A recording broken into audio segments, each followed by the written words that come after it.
Pessoal, bom dia a todos. Meu nome é Fábio Fiore Ruiz, sou engenheiro agrônomo e pós-graduando em agronomia. E hoje, atendendo a pedidos de algumas pessoas, eu venho explicar um pouco sobre diferentes metodologias avaliativas do sistema radicular das plantas. Como esse tema ele é muito abrangente, eu vou dividir esse conteúdo em 4 vídeos, sendo que o primeiro, que é esse, eu vou explicar um pouco sobre a importância das raízes e do porquê de estudá-las, o porquê de estudar o sistema radicular.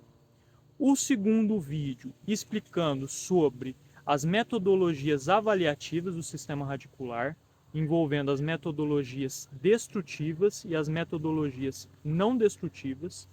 E o terceiro e o quarto vídeo, explicando um pouco da metodologia que eu utilizo, além de como fazer todo o processo de lavagem das raízes, pescá-las, também escaneá-las e verificar a biomassa seca das mesmas, além de outros atributos como volume, densidade, área superficial, comprimento e outros.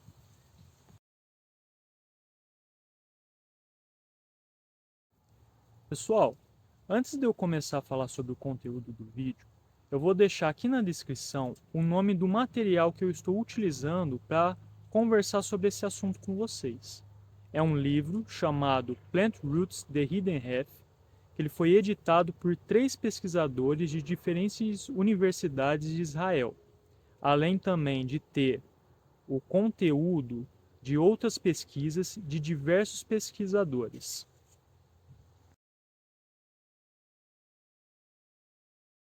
Pessoal, depois de ter falado um pouco sobre o livro, agora eu venho apresentar para vocês do porquê devemos estudar o sistema radicular e por que ele é importante tanto para a planta quanto para o ambiente e para o homem.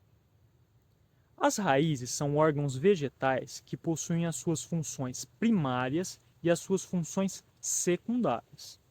Sobre as funções primárias temos tanto a fixação da parte aérea ao solo e também a absorção de nutrientes e água. E sobre as funções secundárias temos, como exemplo, o acúmulo de nutrientes e água em diferentes espécies vegetais. E pessoal, o porquê que é importante de se estudar o sistema radicular? Em diversos artigos e na literatura, vemos muito sobre a parte aérea da planta, tanto para o seu desenvolvimento, quanto para o seu crescimento e sobre a sua produtividade. Mas isso tudo está atrelado também ao sistema radicular. Quando você tem um sistema radicular fraco, um sistema radicular que ele não tem um vigor bom, você não vai ter um crescimento e um desenvolvimento adequado da planta. E quando você tem uma quantidade de raízes grande, além de serem raízes fortes, você vai ter, propriamente dito, um desenvolvimento e um crescimento da sua planta melhor e, consequentemente, uma produtividade melhor. Só que, por que não estudamos tanto assim o sistema radicular?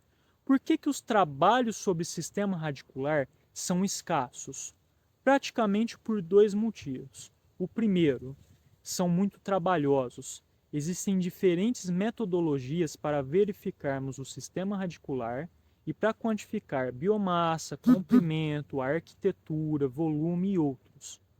E um outro ponto importante são as variáveis que encontramos, que vão diferir de cada experimento.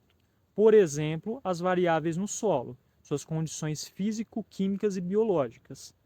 Tudo isso vai diferenciar o seu sistema radicular e, consequentemente, o crescimento e desenvolvimento da sua planta.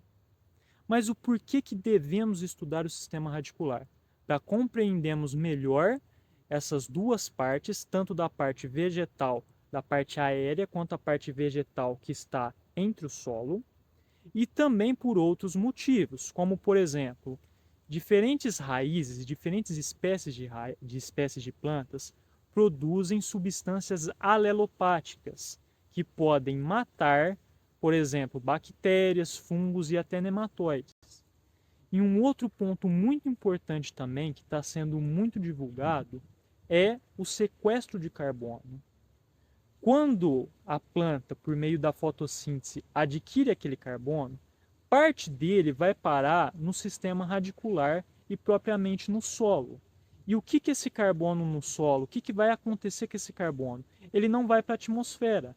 Então você vai diminuir esses efeitos de gases, dos gases estufa, o efeito do gás estufa, e também vai melhorar a biodiversidade do seu solo e, consequentemente, a sua produtividade. Então é por isso que devemos estudar o sistema radicular. Só que ele é difícil e existem diferentes metodologias para isso. E nesse próximo vídeo eu vou falar sobre as metodologias envolvendo a amostragem do sistema radicular, que são as metodologias destrutivas e as metodologias não destrutivas.